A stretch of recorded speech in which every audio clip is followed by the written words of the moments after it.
deer gardener, farmer, and livestock keeper. Surely after you watched the previous video where we took a quick tour of the farming operations dashboard, you are excited to start the practical application.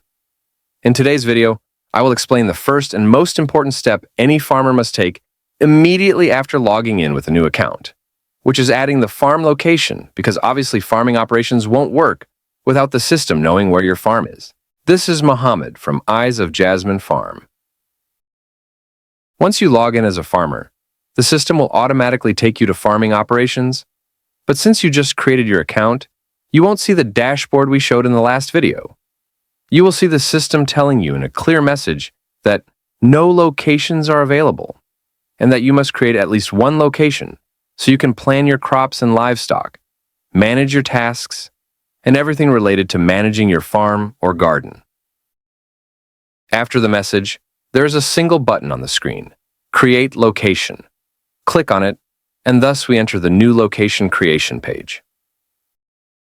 Initially, the system will ask you to fill in the basic information for the location: location name, location type, parent location, and status.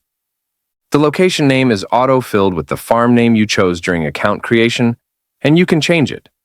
In this case, let's rename it to My Farm. The location type is often Field for the first location.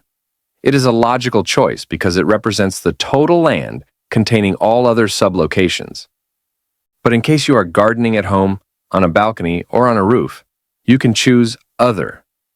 The parent location will be empty because this is the first location, and the status will be Active, and you can change it to the real status of the farm.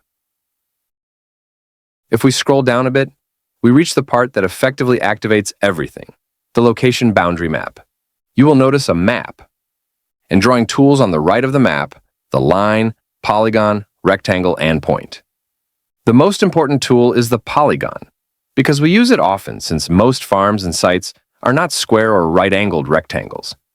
But if the farm or site you want to draw is a right-angled rectangle, you use the rectangle tool.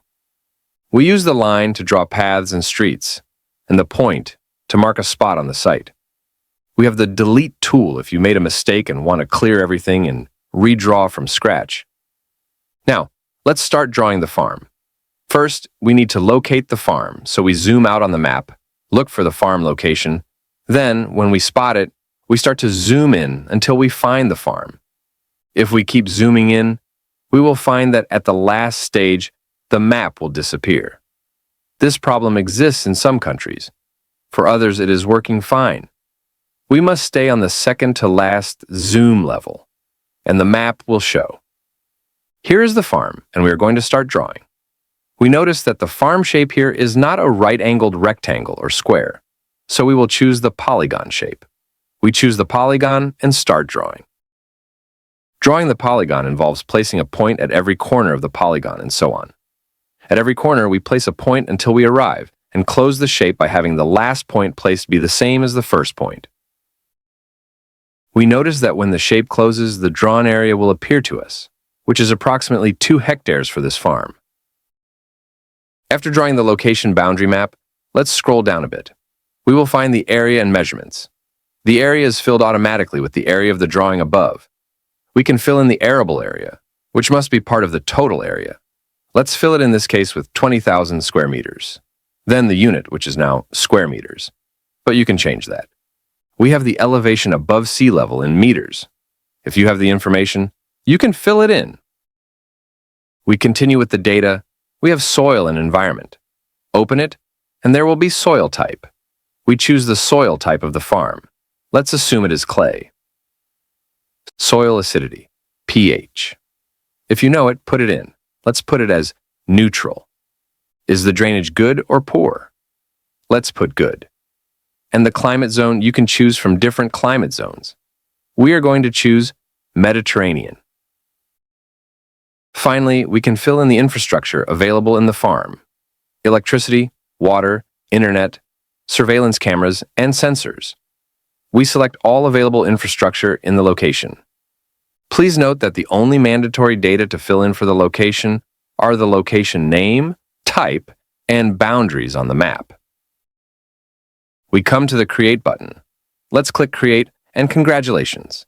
You have created the first of the farm locations. Let's talk about the farm locations listing page.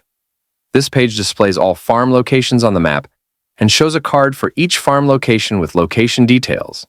And we also have 3 dots, which allow you to perform more actions on the location. View, edit, or delete the location. Also, if you click on the same card, it takes you to the Location Details page.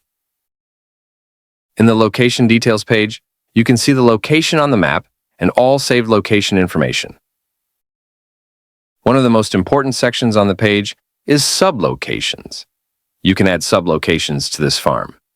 As you notice on the location map, this farm contains multiple fields and buildings, each of which may serve a different purpose.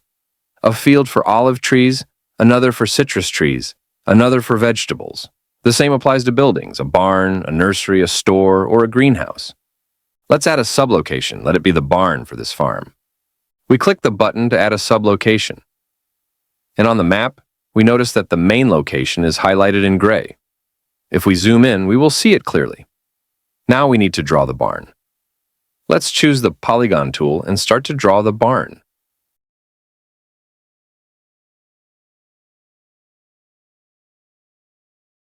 Call it the barn. The location type is barn. For the parent location, we will find auto-filled as My Farm. Let's click Create. Thus, we notice that in the farm locations we have the original land and inside it the barn. A very important thing, in my opinion, is that you shouldn't stop at just one location for the farm. It is better to organize your farm and create sub-locations within the same farm, as per your actual on-the-ground setup. Why is this important? Because this way, all your operations become organized and accurate. Every crop plan, every livestock plan, every task is linked to the correct location, and you will have more accurate data and reports. That was it for the first step after registration, adding a new farm location and defining its boundaries on the map. And now, if we go to the Farming Operations dashboard, we will find that it has become active, still not informative, but eventually we will fill it with crop plans, livestock plans, tasks, equipment, and supplies. In the next video, we will start with how to add a crop plan and manage the crop from planting to harvest. If you find this video useful, please like the video, subscribe to the channel, and activate the bell to be up to date. Don't forget that this system is completely free and made to serve you, so if you have any notes or improvements, please write them in the comments. Catch you on the next video.